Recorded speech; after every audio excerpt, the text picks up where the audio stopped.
Tomar plaza.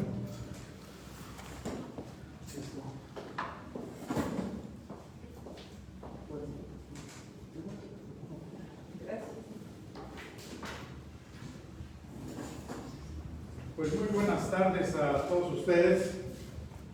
Les agradecemos la asistencia a esta sede del Instituto Salvador Allende, que nos está generosamente ofreciendo el espacio para llevar a cabo esta actividad. Agradezco al maestro Carlos Hernández, director del instituto, quien se encuentra aquí con nosotros por las facilidades prestadas. Y les queremos comentar que el tema surge justamente, bueno, el título lo dice, en el momento en que se publicó la aprobación de la conocida como Ley del Ciberasedio. En el programa de estudios universitarios consideramos prudente hacer una discusión, una reflexión al respecto, y lo dialogamos con los compañeros de Opción Ciudadana, específicamente con el maestro Ernesto García Hernández. Tuvimos la posibilidad de abordar el tema y pues con la colaboración amplia de él pudimos contactar a los compañeros que hoy están en el presidium, todos ellos conocedores de este tema. Pero la sesión la vamos a llevar a cabo en la dinámica acostumbrada, una primera presentación por parte de los compañeros ponentes, y al final esperemos que nos dé tiempo para intercambiar opiniones con ustedes, ¿no? Se trata de hacer algo así muy dinámico. Entonces, pues el maestro Ernesto García Hernández es quien nos va a hacer favor de moderar la sesión y lo dejo con él. Adelante, maestro. Gracias. Bienvenidos todos. Gracias, maestro Daniel. Desde luego, por la anfitrionía, maestro Carlos Hernández, por el espacio, y desde luego a nuestros ponentes del día de hoy. Me permito dar lectura a las semblanzas, empezando por la maestra Samantha Páez Guzmán, quien es periodista, activista y escritora. Estudió Ciencias de la Comunicación en la UAP, fue directora del Observatorio de Violencia de Género en Medios de Comunicación por 3 años, coordinó el proyecto Confesiones de Papel, el cual ganó el primer lugar del Concurso Nacional de Periodismo de Investigación por parte del INAE en 2022. Tiene una mención honorífica en el 7º Premio Nacional de Periodismo ONSO en 2020. Fue nombrada Juno Heroes en 2023 por la International Women's Media Foundation. Colabora en medios como Lado B, Animal Político, La Lista, Mundo Nuestro, La Silla Rota, Pie de Página, Proceso, Forbes y Nexos. Es integrante de la red Puebla de Periodistas. Continúo con la licenciada Patricia Méndez Zacapa, licenciada en Ciencias de la Comunicación por la UAP. Actualmente se desempeña como reportera del periódico La Jornada de Oriente, asignada al área de la ciudad, y tiene a su cargo la vocería de la red Puebla de Periodistas.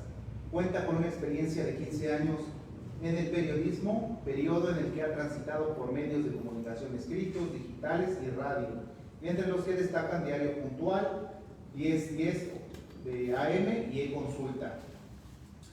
Continúo con Ernesto Aroche Aguilar, egresado de la carrera de Comunicación y Periodismo de la Universidad Nacional Autónoma de México. Comenzó su trabajo periodístico como editor en el diario Síntesis. Cansado de trabajar los textos y notas de otros, pasó del otro lado del camino y comenzó a reportear. Sus primeras notas salieron cobijadas por el periódico La Jornada de Oriente, hasta que fue becado por la Fundación Prensa y Democracia para pasar un semestre en la Universidad Iberoamericana Campus Santa Fe. Actualmente codirige el portal Lado B, que es parte de la unidad de periodismo de investigación y datos del diario El Universal. Fue corresponsal de Noticias MBS y del periódico El Financiero y efímero jefe de información en el diario Milenio de Puebla. Su trabajo ha sido reconocido por los premios Cuauhtémoc Moctezuma al periodismo, el premio alemán de periodismo Walter Reuters y la Sociedad Interamericana de Prensa. Finalmente, y concluyo con la doctora Guadalupe Grajales. Es licenciada en Filosofía por la UAP, maestra en Filosofía por la UNAM, maestra en Ciencias del Lenguaje por la UAP, candidata a doctora en Filosofía por la UNAM, Ha sido coordinadora del Colegio de Filosofía y el posgrado en Ciencias del Lenguaje por la UAP, donde se desempeña como docente. Es la primera mujer en asumir la Secretaría General de la UAP.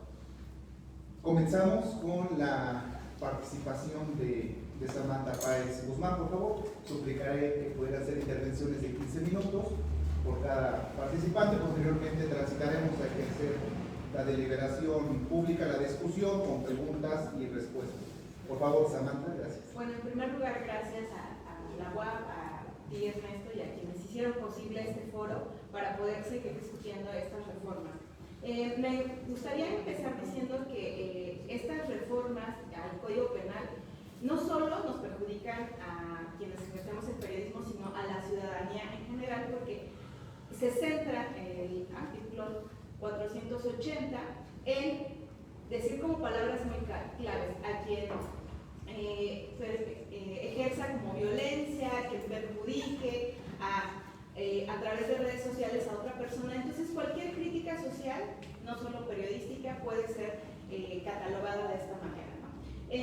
En recientes fechas se hicieron varios foros donde diferentes, tanto legisladoras y legisladores como personas dentro de la función pública, ya sea de Fiscalía, de Derechos Humanos, de la Secretaría de Seguridad Pública, a través de la Policía Cibernética, empezaron a decir que estas reformas más bien estaban enfocadas en la protección de las infancias y de las mujeres.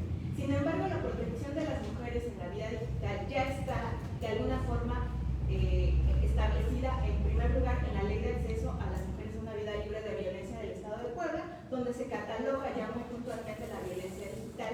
Y de hecho, en el Estado de Puebla se dictan medidas, o más bien se establece que la autoridad competente, en este caso la Fiscalía y todos los juzgados, podrán emitir medidas cautelares e iniciar investigaciones al respecto. También ya existe, por ejemplo, el artículo 278 nomies, que es el de ciberasedio, el de ciberacoso, y también está otro que es el de difusión de contenido íntimo, que en el caso de Puebla es el delito contra la intimidad sexual.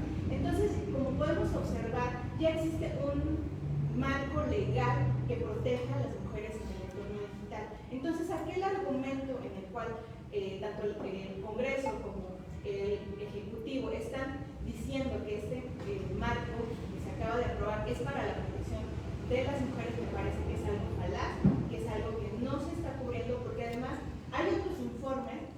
En este caso, la organización Luchadoras se encargó de, después de varias reformas en el sentido de difusión de contenido íntimo y de ciberacoso a nivel federal, empezaron a analizar qué era lo que pasaba con estas carpetas de investigación, cuántas realmente estaban llegando a una sentencia o siquiera a la judicialización. En el informe Justicia en Trámite señalan que de 2000, más o menos 18 a 2020 había más de 2.100 carpetas de investigación abiertas en todo el país por estos delitos. Sin embargo, solo el 2.8% habían sido judicializados y hasta ese momento no había ninguna sentencia por estos delitos. Entonces, esos delitos que ya están tampoco están siendo realmente investigados, tampoco están siendo sancionados. Si el gobierno estatal y el legislativo tienen una preocupación real de proteger a las mujeres en el entorno digital, ¿por qué no se están robusteciendo las agencias que tienen que estar investigando estos casos, ¿no? ¿Dónde está el actuar de la Policía Cibernética para estos dos delitos que ya están tipificados? No hay ninguna carpeta de investigación que se esté realmente llevando a cabo. Creo que en Puebla solo hay una sentencia a la fecha, el día de hoy. Entonces, eso es preocupante. Por otro lado, pues también en otro informe, que es una mirada crítica al delito contra la intimidad sexual, ellas analizan muy claro, luchadoras, que la vía del punitivismo no es la ideal para los delitos. ¿Por qué? En primer lugar, porque muchas de las personas que son victimarias son personas también menores de edad. Muchas veces la persona victimaria también acosa o manda imágenes o revela imágenes íntimas, son menores de edad. Entonces, ¿realmente queremos que otras personas menores de edad estén llenando las cárceles, estén siendo sentenciadas? ¿O queremos quizá reforzar, por otro lado, la educación digital, donde las infancias, las juventudes, las mujeres sepan cuáles son sus derechos digitales, sepan cómo contrarrestar estos actos de violencia, pero también cómo no Entonces yo creo que esta supuesta idea de que estas reformas van a proteger a las mujeres es algo totalmente falaz, es algo que no tiene sustento, es algo que a mí me parece improvisado bajo la luz de lo que ya les he comentado. Yo dejaría este tema. Muy amable, Samantha, gracias. Y continuamos con Patricia. Por favor. Gracias, pues muchas gracias a ustedes por su tiempo para escucharnos. Yo quisiera resaltar el punto acerca de que en el contexto en el que esta iniciativa se presenta, el gobierno del Estado, el grupo en el poder, desafortunadamente no escapa a esta intención que muchos otros gobiernos han tenido acerca de censurar la crítica, de evitar la crítica y en este caso de penalizar la crítica con cárcel. Creo que esta iniciativa, ley ya vigente que propuso el gobierno del Estado, es parte de esta tentación que muchas administraciones tienen de cualquier partido político acerca de censurar la crítica. Lo que pasa es que en este momento esta propuesta escala a, no solamente habíamos visto ya sanciones administrativas, sino penales. Estamos viendo el riesgo que hay en el estado de Puebla de que una persona por ejercer una crítica pueda ser sancionado con cárcel, con hasta 3 años de cárcel. Esa es la gravedad de este asunto. Y si lo ponemos en el panorama nacional, tras esta propuesta que se presentó en el estado de Puebla, surgió una propuesta en el estado de Sinaloa y en el estado de México. Pareciera que Puebla es parte de un ensayo, de un laboratorio para que estos gobiernos de la Cuarta Transformación, por poner un ejemplo, un nombre, porque en general lo hemos visto por parte de muchas administraciones, insisto, pues quieren censurar la crítica no solamente en Puebla, ¿no? sino en muchos estados de la República. Esta propuesta, pues vemos también que es una sinergia por parte también del gobierno federal, es decir, hay una estructura no solamente en Puebla, aquí creo que lo importante es que veamos que el estado de Puebla no se presenta solo, no se estructura de manera unilateral, sino que también está concatenado con decisiones a nivel federal. Entonces es el problema y digamos el riesgo tan grande de que la sociedad, no solamente de Puebla, no se involucre en este tema y que lo deje pasar. Si nosotros como sociedad civil lo dejamos pasar, el riesgo es muy amplio. Más adelante yo creo que podemos platicar también, por ejemplo, de otras figuras que se establecieron previamente de manera civil, pero que estos esquemas jurídicos se utilizan o se han utilizado para poder callar voces, para mantener a los reporteros en procesos legales, a los medios de comunicación en procesos legales, para desgastarlos, y se usan de manera facciosa para poder evitar la crítica. Es la misma estrategia que vemos por parte del gobierno del Estado, e insisto, es muy importante tomar en cuenta que no solamente es Puebla, ¿no? sino que pareciera una estrategia concatenada a nivel federal. Gracias, Patricia. Continuamos con Ernesto Otario, por favor. Muchas gracias. En los foros pasados, pues teníamos 3 minutos, me sentí así. Ahora sí, tenemos 15 minutos y entonces voy a ir. A ver, creo que es muy claro, pues, que para quien hemos dado el seguimiento a cómo se da todo el proceso, ¿no?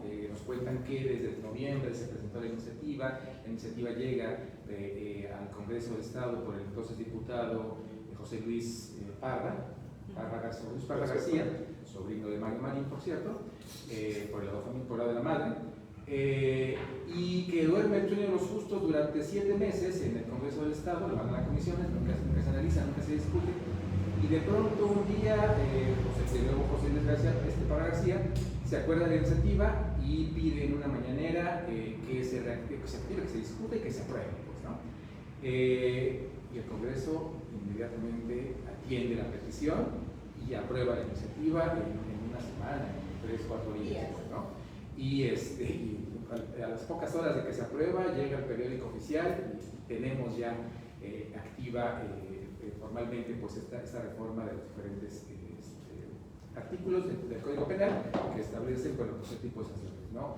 Se sanciona la usurpación de personalidad, de usurpar nombres de empresas, ¿no?, para defraudar, el grooming o esta práctica de abordar a menores de edad para irlos trabajando, digamos, muchas veces con fines sexuales, el espionaje digital y por supuesto el tema que nos daña, que es el asedio, el ciberasedio, ¿no?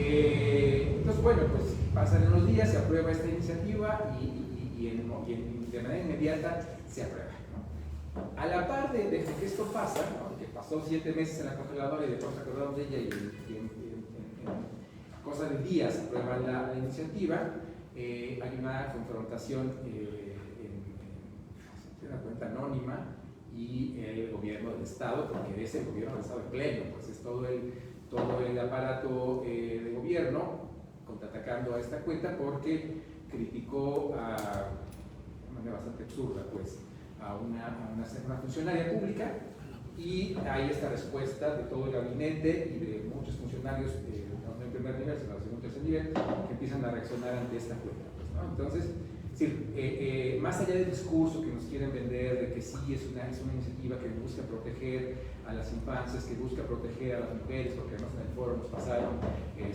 testimonios de niños que bulean, que hostigan a sus compañeros, y que pues ahora con esta ley parece que queremos encarcelarlos, ¿no?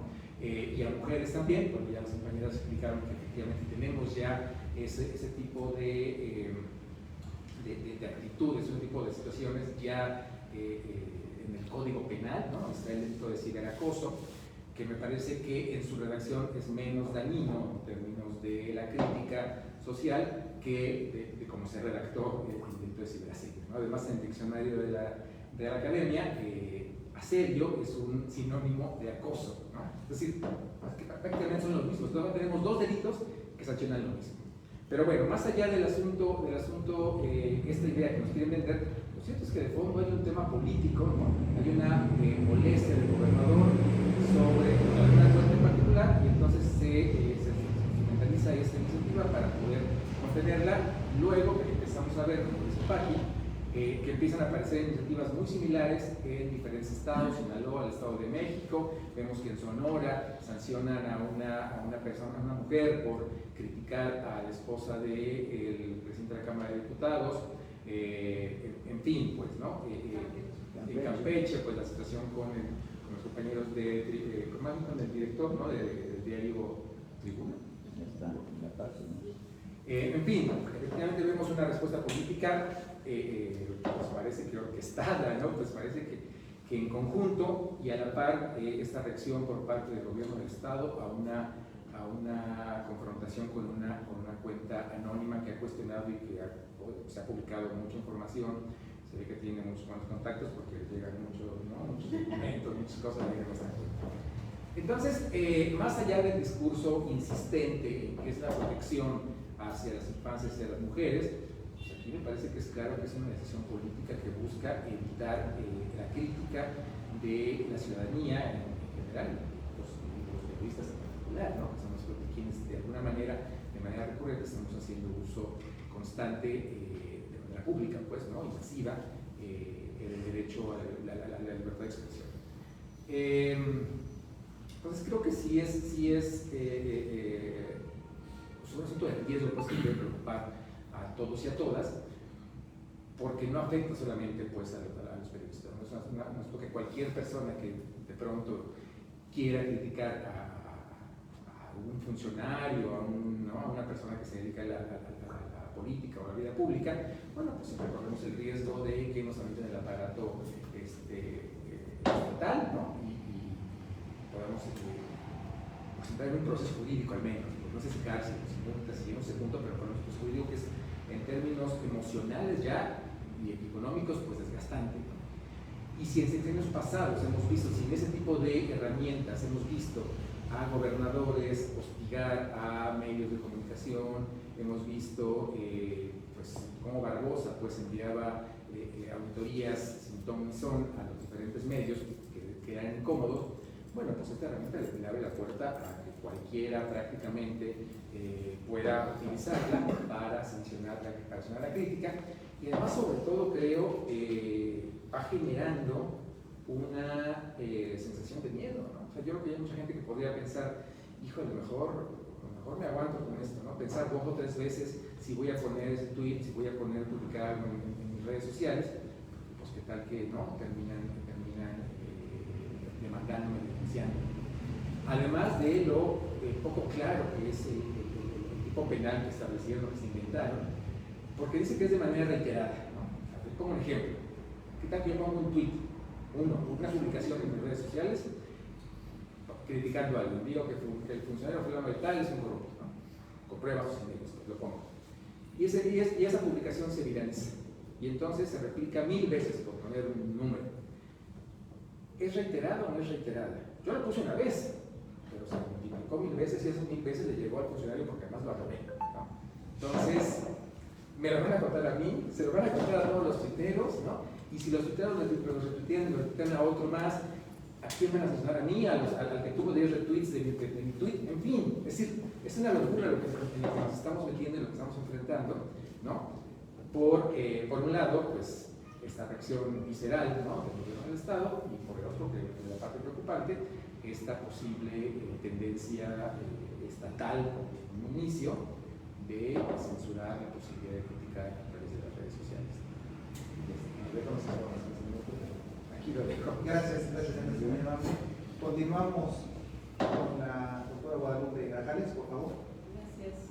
Bueno, pues muchísimas gracias, Daniel, por la atención y por permitirme estar aquí entre tanto periodista joven y crítico, por supuesto.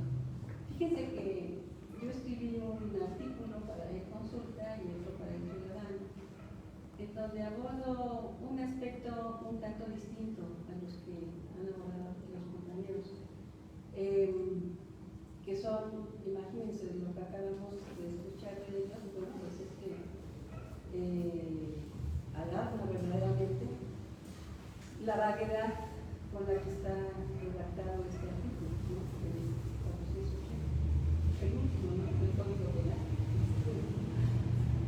Fíjense que yo apunté, ahora sí como maestra de lógica, apunté a los considerandos, o al considerante, porque a mí me parece que algo que salta a la vista cuando leemos este artículo es la enorme vaguedad con la que es elaborado, pero además la falta de consistencia. La falta de consistencia con respecto al considerante. Porque, como todos sabemos, en un argumento, ¿no?, lo que tú tienes son premisas y conclusión. Y las premisas son las razones que tú ofreces para concluir algo. ¿Sí? Lo que quieres es demostrar esa conclusión. Y obviamente tiene que ver lo que dices en las premisas con la conclusión para que la puedas derivar. Cuando no la derivas, estás, como decías, ¿no?, elaborando un razonamiento falaz. Un razonamiento falaz es cuando parece que derivas la conclusión, pero no es cierto. No es suficiente la razón que estás ofreciendo en las premisas o las razones. Y a mí, la verdad, me sorprendió mucho este desaseo en la elaboración de esta norma, ¿no?, de este artículo, porque si ustedes se dan cuenta, la premisa es: la tecnología se ha empleado para delinquir. Eso es la premisa. Por lo tanto, ¿sí?, cualquier persona que insulte, que se injurie, ofenda, ¿sí?, a tal grado que provoque un malestar o un daño, ¿no?, emocional o físico, ¿verdad?, estará sujeta y vienen las penas. Entonces, tú dices, bueno, esta es una típica falacia, se llama, ¿no?, de ignoratio elenchi, significa ignora los argumentos. ¿Por qué? Porque ¿quién podría estar en contra o quién podría negar que la tecnología sea empleado para delinquir? No, sí es cierto, no, claro que sí, se ha empleado para delinquir.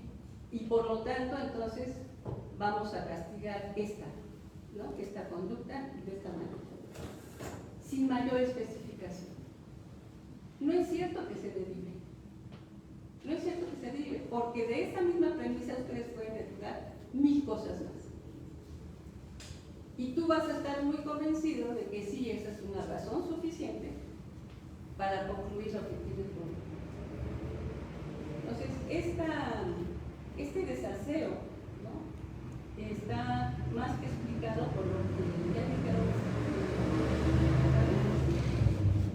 el momento político, las luchas, los grupos, los acomodos, ¿no?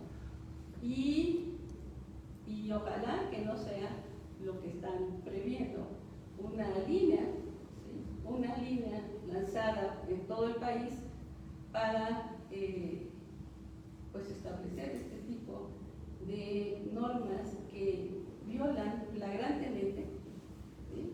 Los artículos 6º y 7º de la Constitución. Obviamente incluido el primero, el primero que nos garantiza el ejercicio de los derechos fundamentales. Entonces el 6º, como saben, es la libertad de expresión, y el 7º igualmente la libertad de expresión, la inviolabilidad de la libertad de expresión.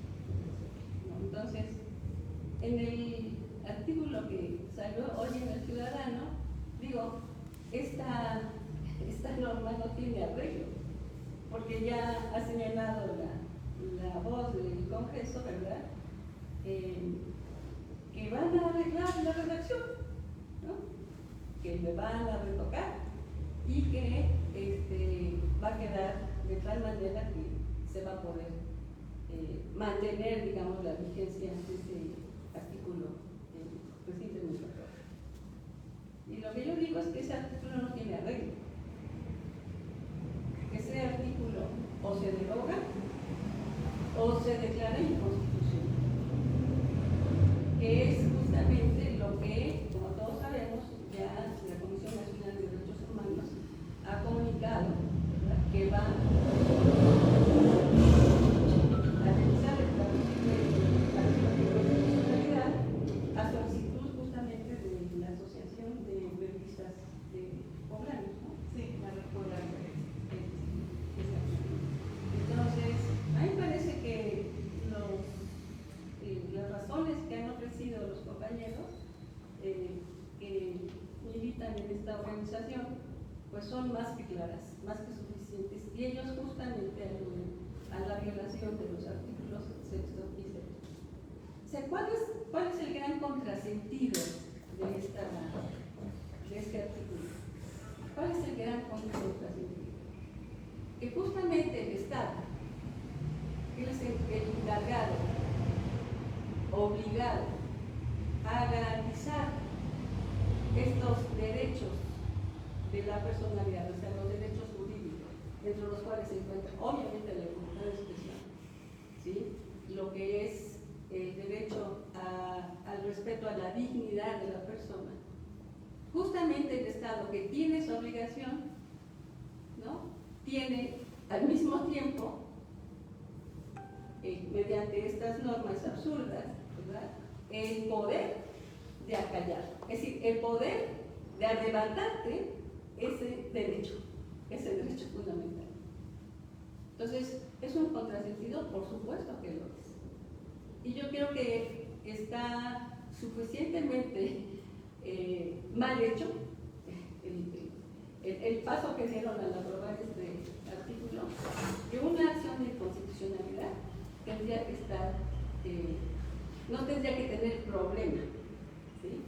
O sea, la Suprema Corte de Justicia de la Nación tendría que atender este ejercicio de la acción de inconstitucionalidad por parte de la Comisión Nacional de Derechos Humanos. Y yo pienso que la ciudadanía, nosotros, no debemos bajar la exigencia. La exigencia es o lo derogas o lo declaras inconstitucional. Muchas gracias a nuestros panelistas. Antes de transitar al ejercicio de preguntas, respuestas, comentarios adicionales, me permito también destacar el artículo publicado por el abogado Ernesto Villanueva, jurista mexicano, donde destaca 4 pilares fundamentales. El primero, la consideración del artículo 14 en su segundo párrafo, de que corresponde a la Federación legislar en materia de telecomunicaciones, tecnologías de la información.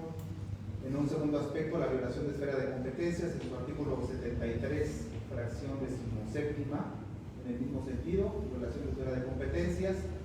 El tercer pilar, efectivamente el derecho a acceso a la información en texto constitucional.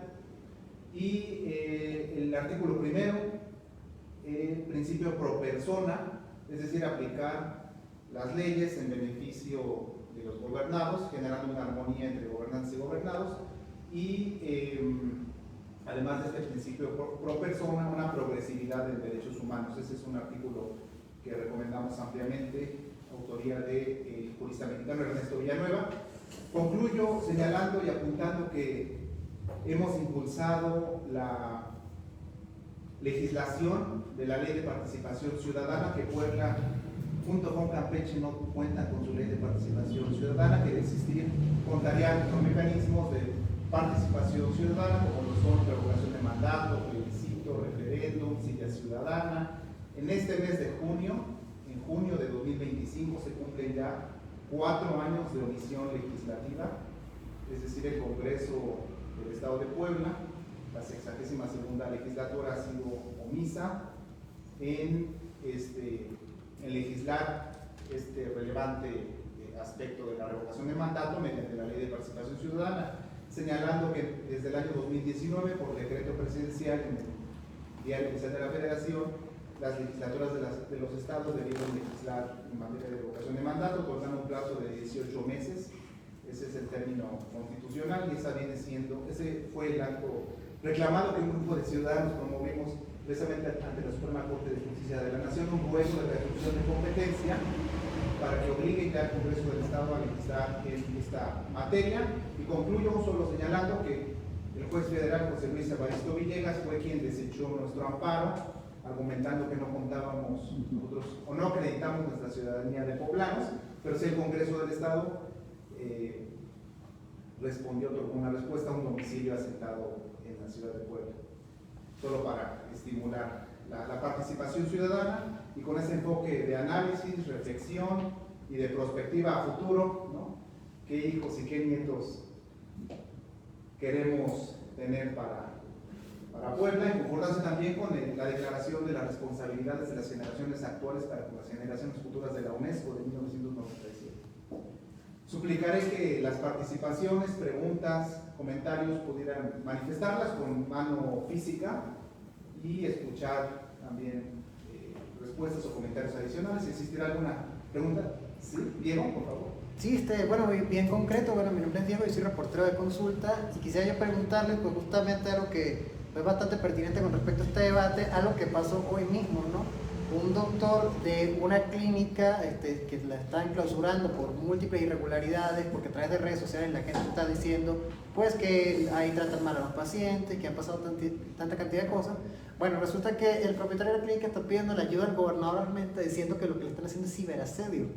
Entonces pues ya vemos que ya ni siquiera funcionarios públicos, ahora tiene repercusiones mucho más reales este tema. De manera que quisiera yo preguntarles pues qué opinan ustedes de eso, ¿no? Y por otro lado, pues también, pues justamente ya comentaban, ¿no? Este tema de que a lo mejor a nivel nacional pues se puede estar impulsando esto, ¿no? Y yo quisiera preguntarles pues cómo ven la rapidez, también en lo que decía Ernesto, ¿no? De la rapidez en la que se aprobó esto, en la rapidez en la que se está retomando, comparado con lo que tardó, por ejemplo, justamente la Ley de Participación Ciudadana, lo que tardó en su momento la Ley de Movilidad, de penalización del aborto. Es decir, ¿por qué fue tan rápido esto? Que creo que Ernesto pues ya arrojó un poco por allí. Gracias, Diego. ¿Alguna participación? Por favor. Pues yo te quisiera decir respecto a lo primero que preguntas, como de eso, justo ese es el riesgo de la propuesta que ahora se quiere hacer, ¿no? Dicen que van a excluir o que más bien van a reformar el 480 para excluir al funcionariado público como víctima. Pero entonces va a ocurrir lo que tú comentas. No nos exime a la ciudadanía y a periodistas de que particulares nos puedan denunciar por ciberasedio, que es lo mismo que las madres que están organizadas en contra de la violencia vicaria están diciendo, ¿no? Ellas muchas veces denuncian públicamente a los agresores. ¿Por qué? Porque hay una emergencia de denunciar al agresor, porque puede sacar a la infancia del país y ya nunca más regresar. Entonces, hay una urgencia en esos temas de denunciar muy puntualmente a la persona para que la infancia pueda regresar a su hogar en lo que se resuelve la situación de la guardia y custodia. Pero entonces las madres organizadas están diciendo eso, ellos nos pueden denunciar a nosotras por ciberasedio por el solo hecho de denunciar que están sustrayendo un menor. Y eso también nos puede pasar a periodistas que investigamos actos de corrupción empresarial, a las mujeres periodistas que investigamos pues a violentadores, que de repente damos a conocer sentencias, que damos a conocer denuncias públicas. Entonces, el hecho de que ahora su propuesta sea eximir al funcionariado público como víctima no soluciona para nada la situación, no soluciona para nada el problema.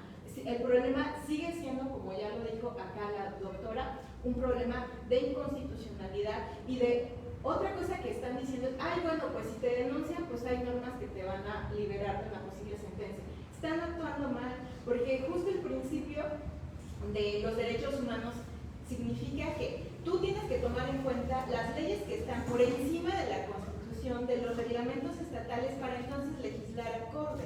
Entonces, de nada sirve que digan que nos va a proteger la Constitución, los derechos internacionales, porque el legislativo debió tomar en cuenta estas normativas para legislar, no al revés, no nosotros y nosotras como ciudadanía, como periodistas, decir, bueno, me voy a alejar de estas normas porque mi Estado no me está protegiendo, están cometiendo un error, porque desde luego que tuvieron que tomar en cuenta las normas principales de derechos humanos, la propia Constitución mexicana, para reformar cosas a nivel local.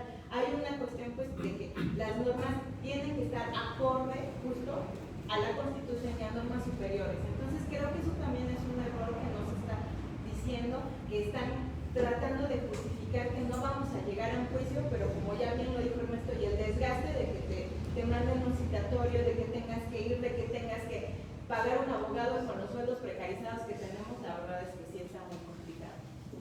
Gracias, hermano. Y perdón, te agregaría aquí que pues la rapidez con que actúa el Congreso del Estado, no solamente esta legislatura, sino todas las legislaturas, por lo menos desde que yo soy reportero, siempre es a petición pues del gobernador, ¿no? Así como Moreno Valle vimos como en cosa de minutos, creo que Moreno Valle que tiene el récord de haber reformado o de haber aprobado una iniciativa así pues, ¿no? En unas cuantas horas, entró en la mañana y en la tarde estaba, pues, a mediodía estaba aprobando y en la tarde estaba publicando en el periódico oficial. Pero todos los gobernadores, es decir, hacen eso pues, ¿no? Está claro pues cómo está capturado el poder legislativo, por parte del gobierno del Estado, que no es un asunto de Alejandro Armenta ni de la 4T, no importa el partido que sea, ha pasado todos los gobernadores pasados. Y bueno, pues para el ejemplo más claro, además de todos estos, es el caso del encalado de los árboles, ¿no? Un reportero le pregunta al gobernador por qué está encalando árboles, porque hay una ley que lo prohíbe. Bueno, pues entonces modificamos la ley para que pueda hacer las cosas como lo hacían mis abuelos, ¿no? Porque mis abuelos me enseñaron que era sano encalar los árboles, y entonces ahora que hay argumentos científicos y técnicos al respecto, vamos a hacer que el encalado no sea ilegal, ¿no? O no esté sancionado. Entonces, bueno, pues aquí el Congreso del Estado actúa a capricho del gobernador. Gracias, Ernesto. ¿Alguna otra intervención antes de escuchar alguna otra pregunta? Bueno, por favor, doctora Guadalupe, ya una pregunta. Sí, muy rápidamente. El asunto es que efectivamente no solamente a los compañeros periodistas, compañeras periodistas, se les está obviamente dirigiendo este asunto. El blanco son los periodistas, críticos por supuesto, sino que es dirigido a toda la ciudadanía. O sea, todos podemos caer ya en esta situación. Piensen, por ejemplo, ejemplo, pues yo escribo mucho sobre la universidad, soy bastante crítica. Simplemente, ¿a quién beneficia este? A cualquier poder, a los poderes políticos, a los poderes fácticos, a cualquier grupo que detente un poder. Y es justamente lo que va en contra de lo que es el objetivo de un legislador. El legislador se supone que piensa en el bien común, que va a legislar para que la sociedad se beneficie, ¿no? Es lo que se llama la teoría utilitarista, ¿no? Del castigo. Si tú vas a imponer un castigo es porque es para beneficio de la sociedad. Y esto no es para beneficio de ninguna sociedad, al contrario, es para beneficio de quien detenta el poder. ¿Sí? Y entonces, digamos, cualquier voz crítica, en cualquier ámbito, ¿verdad? Especialmente, claro, el periodismo, pues está destinada a ser acallada, ¿no? De manera penal, que además está regida, digamos, hay un principio que se llama de injerencia mínima, ¿no? Que hay otros caminos civiles, administrativos, para mantener, digamos, ese ambiente de convivencia pacífica en una sociedad y no de inmediato, ¿verdad?, lanzarte con el famoso castigo. Gracias, doctora Guadalupe. Maestro Federico Chirián, posteriormente a mi derecha. Maestro Federico, no os explicaré. ¿Le hace pregunta concreta o algún comentario que pueda brindar más elementos para aumentar el pensamiento? Por favor. Como no, bueno, hemos escuchado que hay consenso de todos los ponentes en el sentido de que esta norma es lesiva al ejercicio de la libertad de prensa, de la libertad de expresión, por los motivos que han expuesto con toda claridad los compañeros. Yo preguntaría si es factible hacer un pronunciamiento de condena tanto a la forma en que se procedió para aprobarla como al contenido de la misma, y que los asistentes a este conversatorio lo suscribiéramos con el fin de que pues no se quede en mero intercambio de opiniones este encuentro, sino que trascienda y tenga efectos ante el Ejecutivo y ante el Congreso, porque la presidenta Sheinbaum ha reiterado que será respetuosa de la libertad de expresión, que no va a limitarla de ningún modo, etcétera, y esto contradice lo que estamos observando.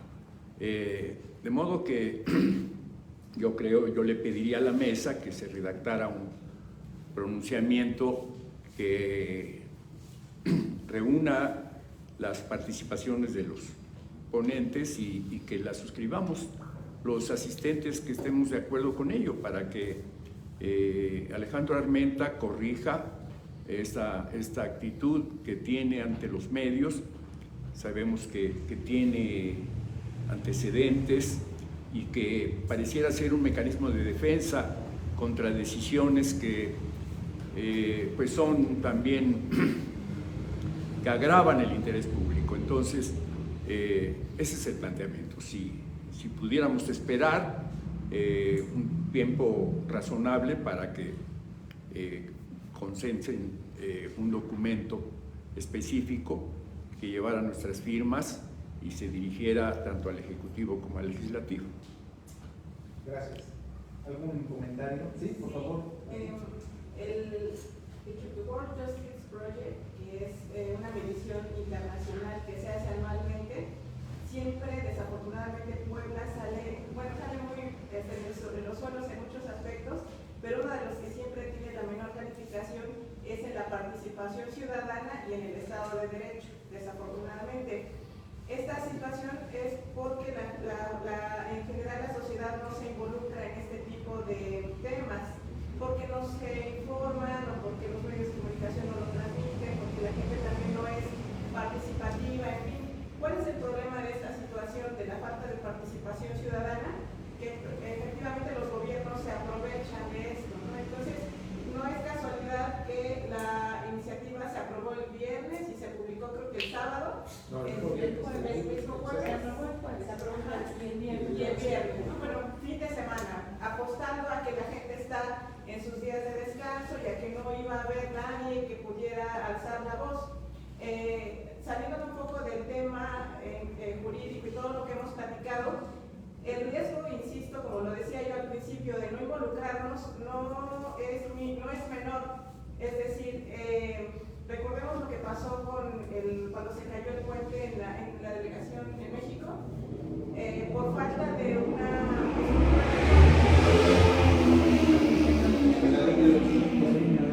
Exacto, la línea 12, perdón. ¿Cuál es el asunto de no involucrarnos en casos de corrupción o en casos de desvío de recursos? Que mueran personas, ¿no? Pareciera que a mí no me afecta que no salga un reportaje sobre que la empresa que hizo tal distribuidor o tal puente o tal sistema de comunicación era patito o que no tenía experiencia. Pues a mí no me afecta. Yo sigo caminando en mi automóvil o sigo trasladándome en mi automóvil y no pasa nada. Pareciera que no me afecta que las madres buscadoras hagan una protesta porque a mí, gracias a Dios, nunca me ha pasado, ningún familiar mío ha desaparecido. ¿Estamos exentos de estas situaciones? No, nadie está exento. Lo hemos visto con los propios legisladores. Cuando son víctimas de delincuencia, entonces protestan. Es que me asaltaron, es que nadie hace nada en la autopista México-Puebla, es que en la vía Tezcay me asaltaron. O sea, el riesgo de no involucrarnos, como decía, es muy alto, no solamente para los periodistas, sino para la ciudadanía en general. El no tener una sociedad plural, informada, que pueda saber de casos de corrupción que desafortunadamente pues siempre van a existir, ¿no? Siempre el poder y el dinero llaman a los gobernantes y vaya, siempre va a haber desvío de recursos. Pues el riesgo es muy alto de tener siempre los ojos tapados y no alzar la voz ante este tipo de iniciativas que buscan precisamente tapar eso, ¿no? Precisamente no evitar la crítica, evitar, por ejemplo, hablamos mucho del artículo 480, pero la normativa también tiene otro artículo del 275. 278 y hay otro, ese mismo, en donde penaliza la manera en la que las personas obtienen la información. Ajá, exactamente. Entonces, los medios de comunicación también siempre tenemos, o los reporteros, maneras de llegarnos de información. Hay algunas que son anónimas o algunas personas que te pasan la información ahora pues obviamente en archivos digitales. Eso también está penalizado, ¿no? Nos vamos con el 480, pero no debemos dejar pasar estas otras apartados en donde penalizan también con cárcel la manera en la que las personas obtienen la información, que es una afectación directamente a los comunicadores, a quienes documentan información. Gracias. ¿Alguna otra intervención? Dado que fue propuesta del maestro Federico, yo le propondría elaborar un borrador, poderlo socializar, enriquecer y complementar. Lo podemos trabajar de manera conjunta. Yo estoy dispuesto y para que desee sumarse. Gracias. Por favor. No, ya lo contestó, porque yo iba a preguntar de los PDF. Eso es lo que ahorita estás mencionando. Gracias. Sí, Oscar, sí, gracias. perdón. Sí, el gran problema de ese... O sea, que haga el ejemplo. Yo bajo el proceso, no mando, pero oye, tú lo estás mandando y hay algo que me afecta a mí, entonces ya en ese momento ya me aplican ese artículo. Visto desde el lado del, por supuesto, ciudadano, lo vemos de lado periodístico y es como si alguien nos pasa información, ¿no? Un PDF, Sí. pues, ¿no? Una información que alguien obtuvo de una persona filtradora. Pues a nosotros van a acusar a nosotros estar haciendo espionaje digital porque tú estás publicando ese documento que estaba en la computadora del secretario, ¿no? Sí, ahí también hay un riesgo. O agarraste un periódico de papel y lo digitalizaste y ya con eso ya entraste al rollo. Gracias, Oscar. Gracias. Acá tenemos, dice el artículo 479 de la misma ley en materia de espionaje digital, simplemente indica que es quien se introduzca a un equipo o sistema informático sin la autorización de su legal y legítimo titular. Sí, porque bueno, a lo mejor digo, uno como periodista no va a entrar a esa computadora porque tampoco tenemos acceso. Pero alguna persona que esté cerca, que esté viendo un acto de corrupción y que decida denunciarlo y pasarnos a los periodistas, ¿qué hacemos nosotros? ¿Voy a decirle, no, quien se metió fue el señor fulano que me entregó el documento? Pues claro que no, entonces como periodistas tenemos que proteger a nuestras fuentes. Entonces aquí la responsabilidad recae sobre nosotros y hay otro delito que nos pueden sancionar y nos pueden aplicar. E insistir en la ambigüedad, dice, por ejemplo, quien obtenga, transfiera, utiliza o se apropia de manera indebida de los datos. ¿Qué es apropiarse de manera indebida? Pues ¿Cuál es lo debido, cuál es no lo debido? Está diciendo él, me lo dieron. Gracias, Fanny y Ernesto. Por favor, compártanse. Yo, Por favor. gracias. Bueno, va en el mismo sentido del compañero de la intervención anterior, y justamente lo que mencionaba, no recordé el nombre de la compañera. Pati. Es muy cierto, y yo lo he visto en la práctica, porque justamente en la participación ciudadana estamos muy cortos. Lo que mencionaba Ernesto en un momento dado de la encuesta de participación ciudadana y demás, o sea, aparte de que es súper burocrático, los requisitos que nos piden para validar que se meta a proponer la encuesta, o sea, es súper burocrático, el INE, los datos, la firma, la copia y todo el papel, o sea, es súper burocrático, pero aparte de todo eso, creo que realmente estamos ante un reto muy fuerte respecto a la participación de las personas que nos afectan. Y lo digo en qué sentido, el pronunciamiento es correcto, pero la verdad es que yo creo que para este punto en el que estamos, un manifiesto no nos bastaría, ni 2 ni 3. Yo sí creo que la idea sería más bien como convocar a las masas, porque por mucho que nosotros firmemos los de esta sala y los de su unión de reporteros, no recuerdo muy bien el nombre, sería insuficiente, pienso yo, para poder hacer una presión mediática. Y la pregunta va en el sentido de si este es el panorama que nosotros tenemos, y lo hemos visto en múltiples cosas que son muy importantes. Por ejemplo, el tema del agua, creo que somos compañeros de movimiento, y el agua, o sea, el tema del ciberasedio, el tema de todo lo que ustedes quieran, la base está en este vital líquido. Y si eso no le importa a la ciudadanía, porque yo lo he visto en una colonia que realmente no hay condiciones dignas, y aún así no hay participación, ¿qué propuesta tendríamos? Y no solamente ustedes, o sea, en general los que participamos aquí, porque infiero que nos importa, ¿no? ¿Qué propuesta habría para poder sacudir las conciencias? Porque ya no es solamente firmar un pronunciamiento, sino es sacudir las conciencias de pues todos los que estamos aquí en esta ciudad, en este país, incluso en este planeta, porque si bien decían que ya es una como agenda, ¿no? Como algo orquestado, ¿no? A nivel nacional, o sea, no solamente a nivel nacional, y lo podemos referenciar, pongo por ejemplo las normas que estableció Facebook en años post-pandemia, tipo 2024, 2023, donde empezaba a penalizar contenido que hablara sobre vacunas, ¿no? O sea, cualquier contenido que hablara sobre vacunas estaba ya en un tema de riesgo de censura o cosas así. O sea, ya no es solamente un tema de Puebla, ya no es solamente un tema de la ciudadanía mexicana o de otros países, sino ya es como algo más global. Y entonces la pregunta o la propuesta, o no sé exactamente el comentario, iría en sentido de qué podemos hacer, por ejemplo, desde su expertise, como para poder sacudir conciencias y de verdad como levantar un movimiento o algo similar, porque yo pienso que los pronunciamientos a este punto en el que estamos ya no van. O sea, sí van, pero ya no son suficientes. Y no lo digo con afán de ser pesimista, ni alarmista, ni nada de esas cosas, pero realmente yo lo he visto. Y les digo, con algo tan básico como el agua, ¿no? Que pues sin agua una semana y en su casa ya no es posible. Entonces, si aún así en esas circunstancias, ¿no? Este tema del ciberasedio, que al final trae de fondo una censura muy profunda, ¿no? Una limitación a las nuevas generaciones de no opinar, ¿no? De no pensar casi. Entonces, sí, eso. ¿Qué podríamos hacer? Y digo qué podríamos hacer porque activamente yo por ejemplo, estoy dispuesta, ¿no? O sea, a moverlo. Y creo que desde la perspectiva que ustedes pueden ver como periodistas, que creo que este afán de comunicar, ¿qué fibras podríamos tocar en las personas para que se muevan? ¿No? O sea, para que se muevan en una especie de participación, ¿no? O sea, ¿qué podríamos hacer? O sea, más allá de hacer un pronunciamiento o más allá de, pues a lo mejor de comentarlo en la merienda, ¿no? Eso es todo. Muy amable, gracias. ¿Alguna respuesta o comentario por parte de los panelistas? Es que, digamos, hay caminos jurídicos que hay que utilizar. Sí, justo los caminos jurídicos no solamente son pedir a las instituciones, como ya bien lo recordó aquí la doctora, de la CNDH, sino también son los amparos como persona, ¿no? Entonces, eso sí es un compromiso un compromiso sostenido, porque es un proceso legal y justamente es algo que estamos analizando como red.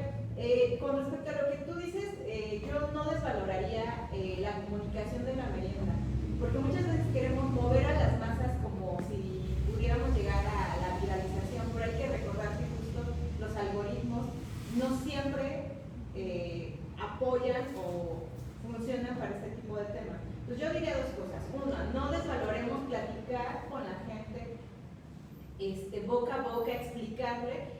Recordemos que es una estrategia feminista que surgió en los años 60, hacían círculos de mujeres y platicaban de cosas y ahí se empezaban a levantar las conciencias de las mujeres respecto a estos temas, pues que en ese caso les oprimían, pero que en este caso nos oprimen como sociedad, ¿no? Entonces no desvaloricemos eso y por otro lado, pues sí, hay estrategias de generar narrativas en redes, muchas veces estas narrativas, que se le llaman narrativas positivas, van enfocadas a la solución, a mover sí sentimientos, pero de una manera esperanzadora, ¿no? Entonces no decir, ay, el agua se va a acabar, todo está mal, nos van a censurar, nos van a meter a la cárcel, sino más bien decir, si queremos tener la oportunidad de tal y tal, o sea, una narrativa positiva, no te voy a resumir en una conversación toda esa pues, metodología, pero si a ti te interesa, busca eso, o sea, como narrativas positivas o narrativas para solucionar, o sea, cosas así que puedan ayudar, ¿no?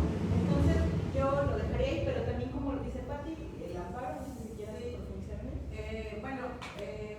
Como dices, los pronunciamientos yo creo que sí sirven, siempre cualquier pronunciamiento digamos, sólido que esté, siempre sirve. En el caso de la red, el viernes pasado fue cuando las redes somos varias personas, tomamos las decisiones de manera colectiva, entonces la red solicitó, hablo digamos a nombre de la red, pero no somos varios, solicitó que se hiciera a la Comisión Nacional de Derechos Humanos, que es la facultada para presentar una acción de inconstitucionalidad.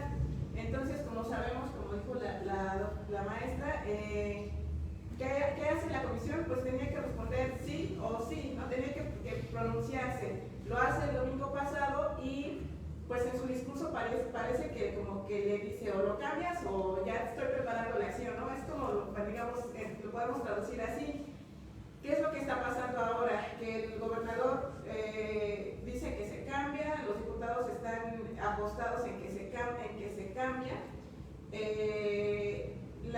Mientras tanto, la comisión tiene que responder, tiene hasta el 13 de julio, que fue cuando se aprobó la ley, para que pueda informar sobre la acción de inconstitucionalidad. ¿Qué debemos hacer nosotros? Presionarlo, ¿no? Por ejemplo, en la red Puebla de Periodistas no está, digamos, nos entrevistan y nos han dado varios espacios a nivel local o a nivel nacional. Lo que decimos es que no es, el artículo no se puede arreglar, no se tiene que derogar porque es totalmente ambiguo y las modificaciones que están haciendo no solucionan en nada el problema. Entonces, estamos en espera de eso.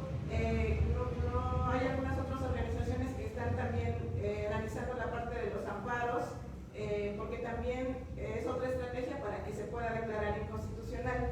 Entonces, habría, digamos, mi propuesta o mi petición es que se involucrara también con esas organizaciones para que se pudiera pues tener más fuerza, ¿no? Los amparos, por ejemplo, es una estrategia, nos explicaban para poder que se declare de manera inconstitucional. Gracias, Pati y Samantha. Antes de brindarle uso de la voz a don Ricardo, la profesora Olano y posteriormente a mi izquierda, solo señalar, apuntar que nos recibió la diputada Laura Artemisa García Chávez hace 2 semanas a efecto de intercambiar ideas, celebrar un diálogo colaborativo con el objetivo particular de la Ley de Participación Ciudadana, los foros, y hacerlo en un orden de ideas cuyo proceso no afecte la conformación de esta ley, es decir, foros, mesas de análisis, posteriormente ya la propuesta. Solo apuntar que también una reciente declaración vence este periodo el 15 de julio y ella comentaba de esta posibilidad de reformar el 480 del Código Penal. La frase de este Congreso, de esta legislatura, es inclusión, diálogo y consenso. En consecuencia, consideramos que es fundamental una participación social activa para transformar esta compleja realidad que se vive. Ingeniero Ricardo, por favor, le suplicaría pregunta concreta, comentario adicional para continuar con otras intervenciones que hay bastante. Por favor, ingeniero. No prometo.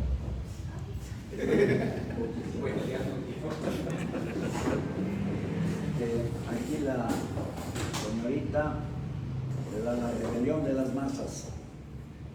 Bueno, la gente tomó el Zócalo, estuvo 17 días, ¿sí? Y el resultado, pues no estuvo tan mal, porque ya les dieron 80,000 millones para este sexenio, por sus jubilaciones adelantadas, es lo que cuesta, según dicen, ¿no?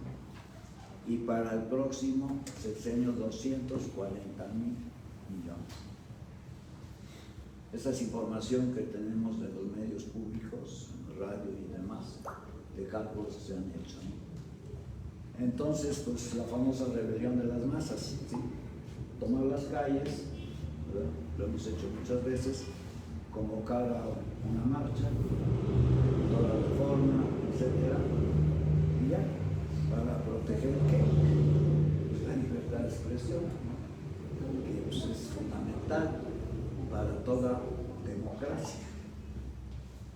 Ahora bien, como el gobierno actual ya se quedó con el balón y pues suena un gobierno autocrático, pues claro, ¿verdad? Ya llueve sobre mojado, es el problema. Entonces ya la gente pues ya sacó las uñas y dijo no, pues eso ya se nos viene encima con todo y eso tampoco. Ahora, vamos a analizar nada más el ciberasedio. Por ejemplo, Andrés Manuel recibió insultos bestiales en las redes, totalmente, y súper desagradables. Sin embargo, los aguantó, ¿verdad? ¿Hasta qué punto esos insultos, y qué es un insulto, ¿verdad?, pueden difamar a una persona? Y pues esa mancha queda ahí, ¿verdad? La difamación no se va, y como decía Andrés Manuel, tizna, y queda ahí. Yo creo que eso también es importante, porque una vez que se dispara la calumnia, pues ya es difícil, ¿no?, removerla. Por otra parte, aunque a ustedes les parezca un tanto extraño, hay que asediar al gobierno, en buen plan. Desde luego usando un lenguaje elegante. Sí, no se necesita degradar el lenguaje, ¿sí?, para poder poner el dedo en la llaga. No hemos asediado al gobierno lo suficiente para que cambien de ciertas políticas. La política económica ahorita que nosotros en Opción Ciudadana hemos observado, pues necesita un asedio bárbaro, porque estamos creciendo al 0%. La gente se va a morir de hambre. Entonces ahí se vale el ciberasedio, evidentemente, ¿no? Pero no se vale, por supuesto, la calumnia. Entonces, son líneas muy delgadas y hay que revisar bien qué es un insulto, ¿verdad? Aquí, pues, sabemos que nuestra forma de ser en México, pues, muchas veces está la famosa mentada de madre. Se puede considerar eso ya en un plan de broma, en un plan real, se puede considerar insulto a la autoridad, sujeto evidentemente a una pena, en este caso corporal. ¿Por qué no puede ser una pena administrativa? 5,000 pesos. 10,000, 50,000, 100,000. También podría ser, ¿verdad? Y ya no necesitamos ir a la cárcel. 2 años como periodista de Laida Sansols en Campeche, ¿no? Y demás. Ahora, derogar, pues, ¿qué pidieron los de la CENTE? Derogar el artículo del 2007, ¿no? De las pensiones de ISSSTE hasta morir. Y bueno, se supone que no se ha derogado. ¿Ok? Bueno, no les estoy dando ideas de cómo está todo esto. Ahora, los periodistas, pues casi nada, ¿no? Dominan toda la comunicación. Pues pueden convocar a una marcha de repudio. Y sí, lo mejor sería derogar el asunto y ya. Ahora bien, necesitamos gobiernos, ¿sí? Tolerantes. Gobiernos que realmente acepten una crítica, que en general debe ser constructiva, evidentemente en beneficio del país, en general. Es obvio, ¿no? Y creo yo que sí nos debemos de meter a ese redil, ¿sí? Y que no empiecen a tratar de atarnos las manos, atarnos los pensamientos, atarnos la libertad de expresión. Les decía yo al inicio que un superdictador ahí en África, Amino, ¿cómo se llama, verdad? Lo mandó aquí Mariester, ¿no? Una expresión realmente fabulosa. Dice, yo les voy a garantizar la libertad de expresión, pero lo que no les puedo garantizar es la libertad después de la expresión, que me parece increíble.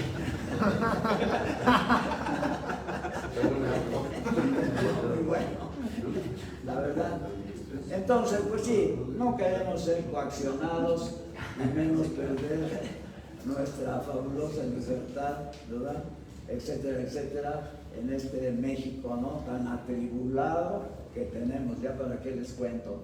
Entonces yo creo que sí hay que hacer la lucha y lo mejor es ya acabar por lo sano, ¿no?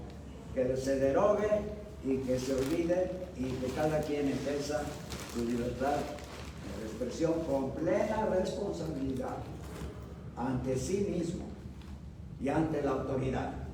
Muchas gracias. Señor, muy amable.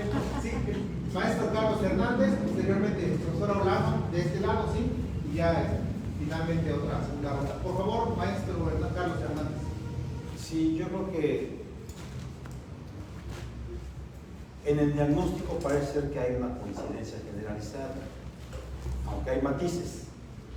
Yo también coincido con la compañera de que es importante comentar en un espacio como este la problemática esta y otras que pudiéramos tener, porque es un problema general. Hubo un problema en la universidad y se quedó en círculos muy cerrados la discusión de esta problemática. No se pudo generar, digamos, una circunstancia política que permitiera avanzar en la lucha que perseguían los estudiantes. La 28 de octubre acaba de anunciar que va a ser una marcha, pero aparte de sus propias demandas de carácter sectorial, están planteando defender el agua. Ya están elaborando una nueva problemática generalizada para todos, que es la problemática del agua.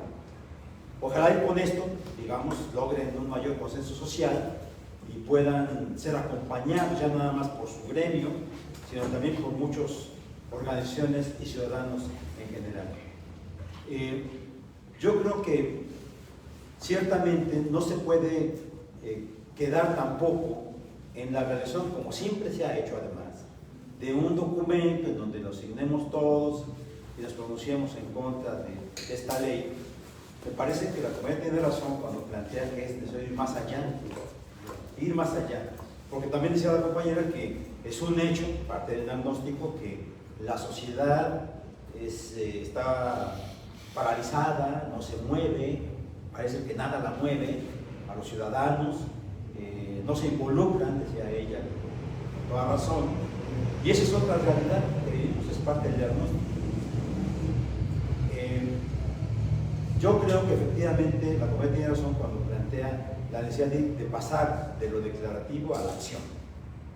Y efectivamente, en lo que no estoy de acuerdo con ella es que ella plantea y deja en un plan absolutamente secundario el planteamiento que hiciste, Ernesto, en el sentido de que la ley de participación ciudadana para establecer referéndum, etcétera, votación de mandato, ya está planteada desde 2019, yo no la tenía consignada con claridad, ahorita que lo estás recordando efectivamente. Creo que es una temática que debemos abordar amplios sectores de la población, principalmente las fuerzas que nos reivindicamos de izquierda, porque aunque ella le da un poco valor a eso, yo creo que es muy importante. Los gobiernos ceden ante la presión social, la movilización, el activismo fuerte, intensivo, no declarativo. Pero más aún podemos lograr cosas si se tiene aparejado con esto en la legislación, la contemplación de que haya los requisitos constitucionales para que se hagan vinculatorios eventualmente algunas demandas ciudadanas a través de esa vía. Yo creo que a la par que podamos realizar efectivamente el documento, que efectivamente se busque la manera de hacer una activación social más importante para que se presione al gobierno y a los legisladores que acríticamente aprobaron la ley del gobernador. Pero más allá también, paralelamente, yo pensaría avanzar en esa temática postergada a propósito por los gobiernos, de que se apruebe esta ley de participación ciudadana para que tengamos instrumentos legales de lucha, efectivamente.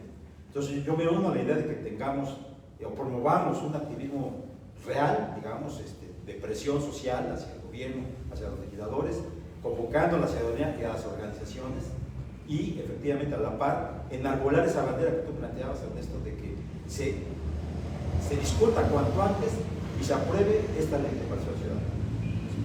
Gracias, maestro Carlos Hernández, consideramos que es coyuntural. Profesora Olano y posteriormente, caballero. Maestra Olano, por favor. Bueno, pues antes que nada, muchas gracias por la explicación tan amplia que ha dado la mesa. Realmente nos da a los ciudadanos una perspectiva muy amplia de todo lo que se viene atrás de esto, porque yo veo que si una ley es capaz de atacar un principio fundamental, como es la progresividad de los derechos humanos, entonces se abre la puerta para todo lo demás, ¿no? Es profundamente peligrosa para nuestro Estado.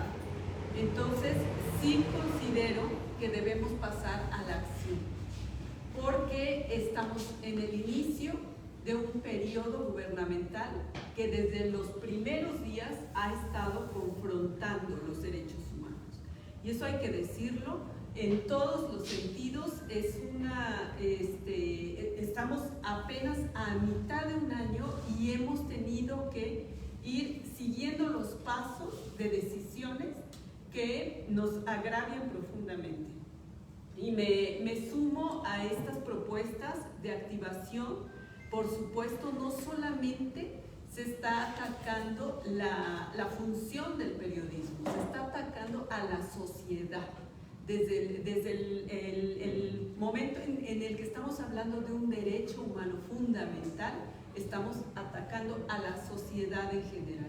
Y no se vale ser tibios en este momento, porque corremos el riesgo de que se normalice el tener que callarse. Está este momento en el país en el que la sociedad ha tomado mayor participación. Justamente en este momento es en el que se generan este tipo de mecanismos para callar, y en 2 minutos la sociedad se duerme. Eso es algo que nosotros tenemos que evitar, que se normalice el tener que callarse.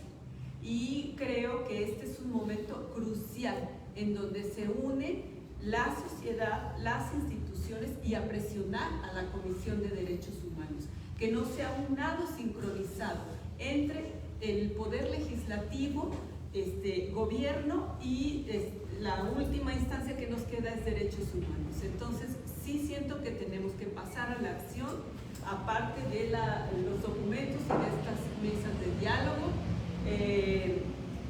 Yo siempre he sido muy participativa en los círculos de estudio, por ejemplo, políticos, en parques, ¿no? En tomar los espacios públicos para la difusión de los derechos humanos desde una perspectiva de empoderamiento para la sociedad, y de que se deje muy en claro que es peligroso un tipo de ley que agravie y que pase por encima de los principios fundamentales que de primera instancia deberíamos conocer. ¿Sí? Gracias, maestra Olano. Por favor, caballero. Y muy buenas tardes, estamos muy atentos a las intervenciones de todos los colegas. Creo que hay dos temas preocupantes, dos temas que salen al diálogo, al debate. Uno tiene que ver con la forma en que está concebida, que está redactada este instrumento legal, de sintaxis, de redacción, de composición, de las acepciones, que al parecer no están claras ni abarcan el concepto de los delitos a través de las distintas, los delitos digitales, ¿no? Entonces, esa es una de las cuestiones que se han estado pronunciando en ese sentido, ¿no? Y el otro tema que me salta y me crea mucha preocupación, que tiene que ver con la forma en que se ha aprobado, ¿no? Se eleva, se discute, y eso, a partir de que la cuarta transformación se ha convertido en un movimiento revolucionario, ¿no? Que declara abiertamente de que el soberano es el pueblo, el que legisla, el que participa en el proceso de toma de decisiones gubernamentales, no fue consultado, ¿no?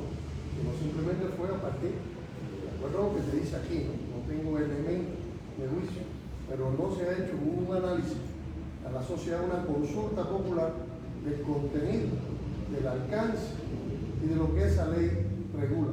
Que las leyes son entes reguladores de la sociedad para garantizar el orden interior, la disciplina social y la tranquilidad ciudadana. Precisamente estimular y proteger la vida y la integridad física, moral de los ciudadanos. Entonces creo que esas son dos cuestiones que se han destacado aquí. No quiero referirme a otros aspectos. Ayer me convocó Federico, preocupado por este tema, entonces me puse a hacer un poco de búsqueda, consultar periodistas como ustedes, porque no tengo la ley, no me la he leído, ya vengo aquí con ese vacío de conocimiento, ¿no? Pero al parecer ustedes la conocen perfectamente, al parecer ya han tenido acceso a ella y la han leído. Yo no he gozado de ese privilegio.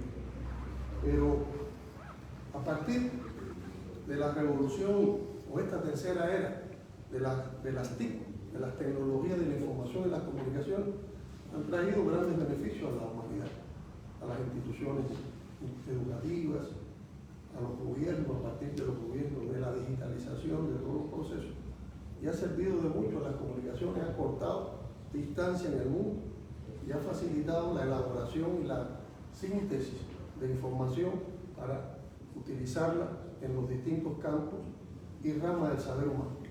Eso es una gran realidad y ha podido justamente acelerar los niveles de desarrollo y de crecimiento en algunas naciones. Sin embargo, esta revolución tecnológica ha generado, a su vez, una serie de preocupaciones, ¿no? de preocupaciones, y lejos de utilizar el potencial educativo de información que se tiene a través de los medios digitales, se ha utilizado por otras cosas. Por ejemplo, en Cuba, en la medida en que empezó a introducirse todo el proceso de digitalización, empezaron a aparecer una serie de delitos que en la Constitución y en las leyes nuestras estaban tipificados. Eso no existía, no estaba tipificado. Algunos artículos, algunas leyes tocaban una parte de ello, pero no en su totalidad ni en su integridad. Quizás eso pudiera estar sucediendo en esta iniciativa de ley. A lo mejor no es lo totalmente generalizable, ni tiene todo el alcance para juzgar a aquellas personas que incurren en los distintos delitos digitales. Por ejemplo, delitos digitales, que es muy común. Yo trabajo en una universidad y mis estudiantes se quejan de eso, del acoso a través de las distintas redes sociales. El famoso ciberacoso. Eso es insoportable. El que sea víctima de un ciberacoso, pues puede atentar hasta quitarse la vida. Y se han dado el caso en este país. El grooming, que tiene que ver con el acoso sexual a menores, incitar a la niñez de 12, 13, 14 años a la prostitución, eso. Y yo no creo que ningún mexicano sensato esté de acuerdo con eso, ¿no? Que no se condene a una persona que cometa un delito como este. Están los ciberfraudes, que utilizan tu información, utilizan una falsa identidad, o asumen la identidad de otra persona, ¿no? Que es la usurpación de identidad para delinquir, para pedirle dinero a otro. Mira, ahí está Federico, ahí tenemos un caso práctico. Utilizaron mi número de teléfono y mi voz para pedirle 1,000 pesos a Federico. Y le dije a Federico, pruébame que yo, de mi cuenta bancaria, tú me depositaste en mi cuenta esos 1,000 pesos. Le dije, vamos al banco. O sea, fuimos víctimas. Y dos amigos, dos grandes amigos que somos, que tuvimos cierto disgusto por eso. Y le dije, te lo demuestro. Te demuestro todo lo contrario. O sea, fuimos víctimas. Hay personas que se dedican a eso. El espionaje digital, que está muy lejos de lo que estaban explicando. El espionaje digital es meterse a información pública o privada, o sea, información privada o información de tipo secreta. Y eso sobre todo se da en el campo militar. El espionaje se da mucho en el campo militar para penetrar a los países, a los estados, a partir de tener las estrategias, la disposición de dónde tienen los ejércitos, las armas, qué tipo de armas tienen. Eso se utiliza en el mundo entero. Ahí tenemos el caso de Estados Unidos, tenemos el caso de Israel, ¿no? Que son países que utilizan constantemente el espionaje militar. ¿No? Está el famoso phishing. El phishing que empiezan a mandar correos, falsos correos, que son correos de instituciones financieras, bancos o de empresas para sacarte información o para sacarte dinero. Eso se está utilizando. No sé si esa ley regule todo y sancione estas prácticas. Está también, la suplementación de identidades, que tiene que ver también con la usurpación. Son dos maneras en que esto se maneja. Están los fraudes en las compras en línea. Las personas que están vendiendo un producto, deposítame y te mando el producto y te roban tu dinero. La usurpación el fraude en las compras en línea. Y está también la elaboración de virus que se meten en sistemas, en empresas, en gobiernos. Compañero, ¿no? ¿podríamos cortar ahí la participación? No, ya voy a terminar porque usted habló todo lo que quiso. Y entonces con un tema de un debate aquí, entonces si te va a cortar la libertad de expresión, entonces está.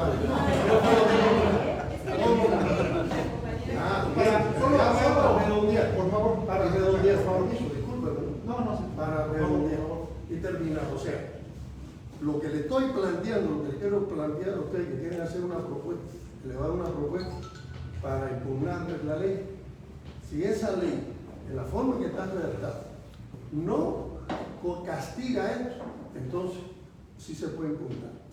Le estoy dando los argumentos, que ninguno ha hablado de un argumento. ¿En qué argumento se va a avanzar para impugnarlo? Redacción, cambia el término y se acabó. Hay que ver si realmente esa ley protege a la ciudadanía, que no son los políticos, que no son los periodistas, es la población en general. Es la población en general, ni son para los abogados, no. Eso afecta a toda la ciudadanía. Si esa ley busca esto y protege a la ciudadanía de esto, pues entonces sí estoy de acuerdo. Gracias. Compañera, no te vayas. Tiene cuestiones académicas. Tengo un minuto. Por cuestiones académicas, pero adelante. Bueno, yo me voy rápido. Yo soy de la Red Plural de Mujeres de Acción Ciudadana y es bien desgastante la lucha que quieran emprender. Pero la ventaja de ustedes es que ustedes no les tienen que pagar a los medios. Sí. Porque ustedes les van a dar difusión. El problema de alguien así particular es que teníamos que pagarle a los medios el desayuno o lo que fuera. Entonces, creo que el objetivo de ustedes es que sea inconstitucional y derogarla, ¿no? Cualquiera de las dos. Eso es básicamente lo que ustedes proponen. Pero para derogar algo hay que tener una propuesta. Exactamente. Entonces, lo que dijo aquí el los chico, argumentos. exactamente, Sí. y lo que han dicho Para eso ya existe el delito de ciberacoso. Primera. Segunda, usted habló del espionaje digital como un asunto, como una herramienta de Estado, como nación, ¿no? De militares, estamos hablando de universidad. Entonces, el Estado no tiene la facultad para dejar de regular términos de asuntos militares. Y así lo dejo. Lo que considero es que todo lo que dicen aquí está bien cierto. Yo soy arquitecto. Entonces, lo que ustedes acaban de decir, la verdad es que yo los desconocía, yo no les escucho que no les gusta, no les gusta. Sé que hay periodistas sociales, políticos. Entonces, todos los periodistas de aquí de Puebla están unidos y están en contra de esta ley. Hoy hay algunos que sí les parece porque los favorece y son los consentidos. Entonces, también es otro punto. Concluimos ya con la arquitecta María Esther, dado que ya nos brindaron 2 horas del espacio. Amablemente agradecemos al maestro Carlos Hernández, Ernesto Arocha Aguilar, Samantha Perdón. y Patricia Mesa. Yo pediría un minuto de atención de los compañeros que están por retirarse para que no quede en el aire lo que ya habíamos acordado. Parece que la intervención... Sí, no, permítanme. Concluyo con esta situación. Estamos de acuerdo en que vamos a hacer un pronunciamiento en el sentido de defender la libertad de expresión, ¿verdad? Y permíteme, déjame concluir, permíteme. Sí, permítanme concluir. Permítanme, déjenme concluir. 2 minutos. De este pronunciamiento va a surgir un movimiento en defensa de la libertad de expresión particularmente, ¿sí? Yo propondría que como acciones de este movimiento, los Ernestos, uno de los dos o ambos, acudieran a la mañanera, ¿sí? Recogiendo las inquietudes que aquí se han manifestado para recibir de la presidenta Sheinbaum cuál es la actitud ante esta ley. Porque efectivamente es importante que se matice. Hay necesidad de defender a las víctimas del ciberasedio. Eso es incuestionable. Ya hay un delito de ciberacoso. Del ciberacoso. Ya se decretó en ese sentido, ya existe ese delito. Ya. Estamos inventando un nuevo delito para una misma situación que ya está legislada. Bueno, entonces, sí, nada más. Y un agregado, permíteme. Y lo que decía la compañera, miren, esta actitud de Armenta no es nueva. Hay una especie de gatopardismo. Abajo, por favor. Solo por atención del maestro Carlos Hernández que nos brinda sus instalaciones. Por favor, maestro. O sea, se acabó la regla. Sí, por la responsabilidad del espacio.